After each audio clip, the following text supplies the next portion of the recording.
Yeah. Gino. Hey.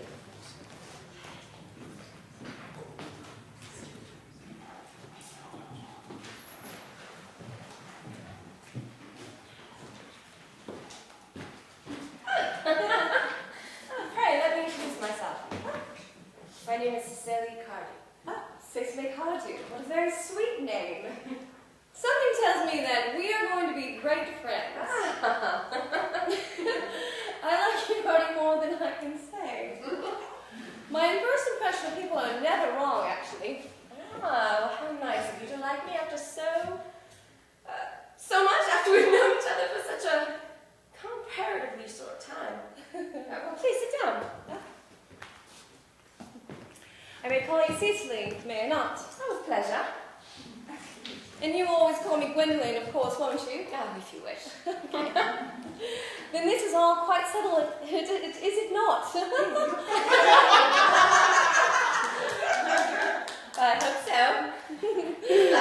Perhaps this might be a favorable opportunity for my mentioning who I am. Oh, yes. Okay. My father is Lord Bracknell. Have you ever heard of Papa, have you? I don't think so. Outside the family circle, Papa, I'm glad to say, is entirely unknown. I think that is quite as it should be, really. This home seems to be the proper sphere for the man. And certainly once a man begins to neglect his domestic duties, he becomes painfully effeminate. Does he not? Yes.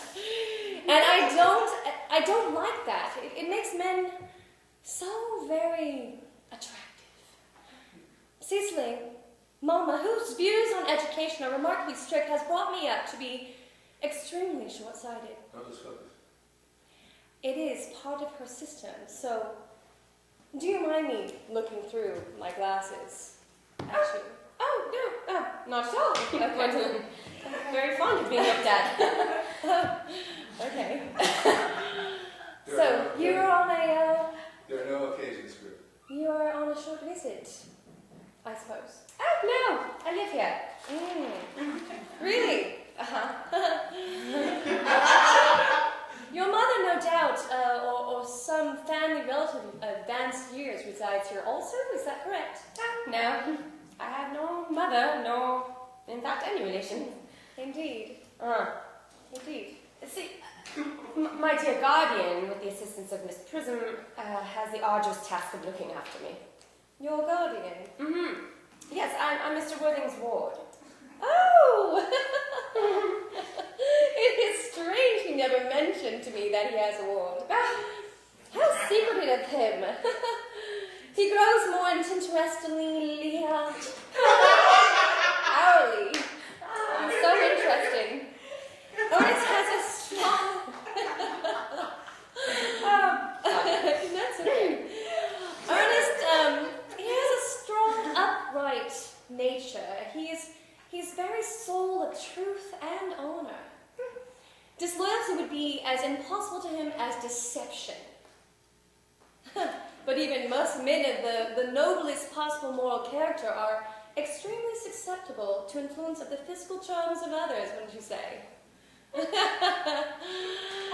Modern, no less than ancient history, supplies us with the most painful examples of what I refer to. If I were not so indeed, history would be quite unreadable. I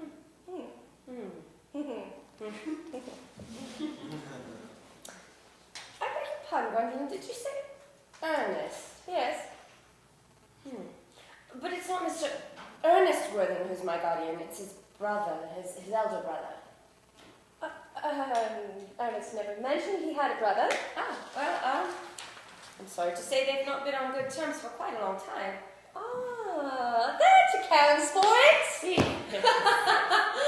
And that, now that is that I think of it, I have never heard any man mention his brother.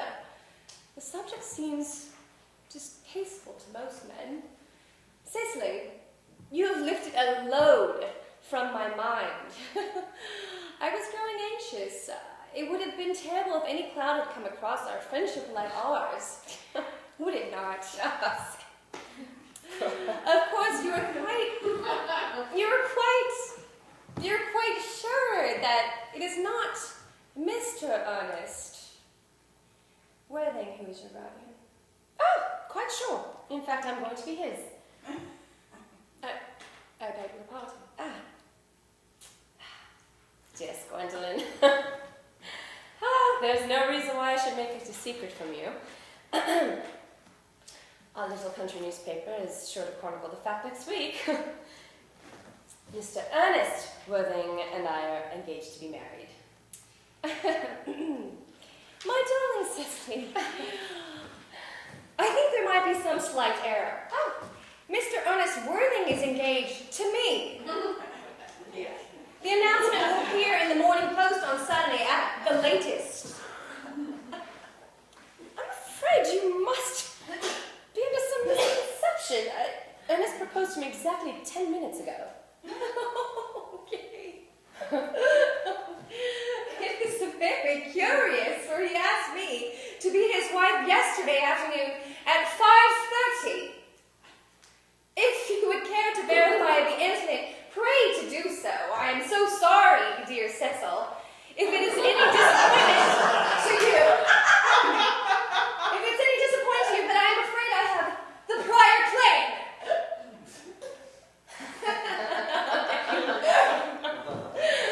It would distress me more than I could say. Dear Gwendolyn, if it caused any mental or physical strain, but I feel bound to point out that since Ernest proposed to you, he clearly has changed his mind. If the poor fellow had been entrapped into a foolish promise such as I shall consider it my duty to rescue him at once and with a firm hand.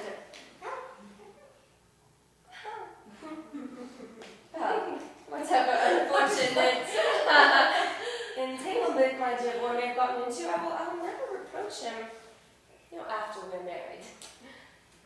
Do you allude to me, Miss Cardew, as an entanglement? Is that what you're saying? You are presumptuous. On an occasion of this kind, it becomes more than a moral duty to speak one's mind. It becomes a pleasure. Maybe slow it down.